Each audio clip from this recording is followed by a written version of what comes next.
This hadith of Aisha radiallahu anha, it explains how Rasulullah sallallahu alayhi wasallam performed ghusl.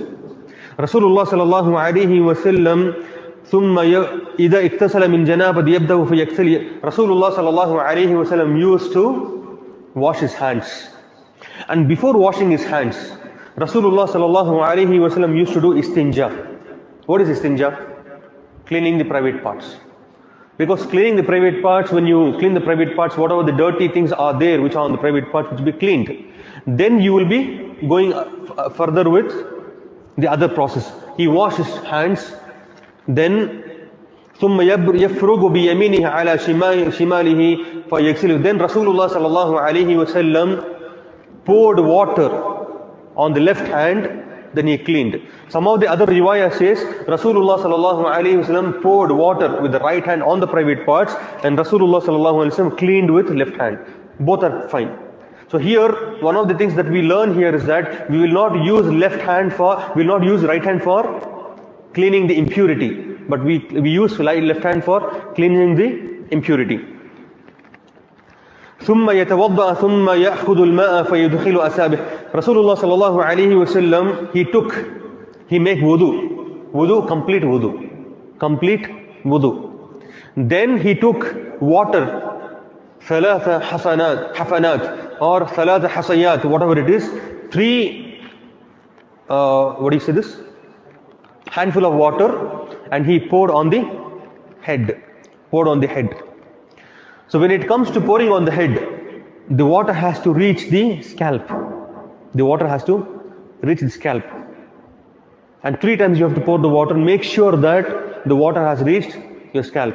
Then Rasulullah sallallahu alaihi wasallam, he uses water to wash the rest of the body. Okay. ثم أفاض على سائر الجسد ثم غسل رجليه. Then Rasulullah sallallahu alaihi wasallam pours the water in the rest of the body. Here, the rest of the body, in the sense, you already made istinja, correct? Then you already wash your hands. You made wudu. So water is already, you washed in certain areas. Now, what the afada ala sa'ir jasadihi means, another riwayah says, Rasulullah sallallahu alaihi wasallam used water at those places where the water hasn't reached. So what is the main conditions of the ghusl is that the water has to reach from top to bottom. There should not be even this much of place where it is dry. And if it is dry, and if you know that, your ghusl will be invalid. If you do not know, that's a different thing. If you do not know, if you're ignorant about this, it's a different thing. But if you know it, your salah will be invalid, your ghusl will be invalid, your wudu will be invalid, all the other those amal which requires tahara will become invalid.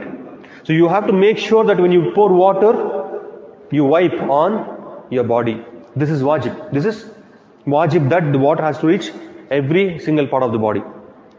Then Rasulullah sallallahu alaihi wasallam further, at the last, he washed his feet. So here we wash feet twice, isn't it? When is that? One is in the wudu, one is at the end. Some of the ulama, they say, you just make wudu, do not wash the feet. You can wash the feet at the end, this way. But what is more sahih is that you make wudu, and the end you wash.